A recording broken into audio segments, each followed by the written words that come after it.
Hi, I'm Nikki Kraus. Welcome back to No More Stigma, a video series focusing on childhood sexual abuse. Today we're going to shine some light onto a dark subject, shame. Now all of us, abuse survivors or not, deal with shame to one degree or another. And I think people sometimes confuse shame with guilt. So I'd like to start with a very simple definition of each. Guilt is when you say, I did something bad, while shame makes you say, I am bad. Shame goes to the very core of how you feel about yourself as a person. That's why it can be such a destructive and often debilitating emotion to carry around. Shame thrives in the darkness of secrecy. It can't survive in the light of exposure. But the exposure often feels like a double-edged sword.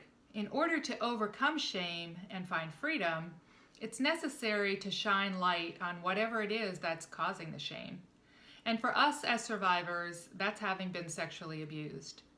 But the thing about shame is that when you first shine a light on it, when it's first exposed, it feels more intense than it did when hidden in the darkness.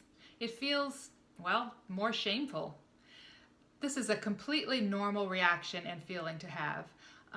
I've dealt with it in my own recovery, and you're likely to feel it in yours as well. So although shame may feel more intense for a period of time when first exposed, it cannot live in the light. It will begin to fade away once the secret is no longer a secret. And that's where freedom is found. It comes back around to that first essential step to healing that we talked about, and that is speaking your truth.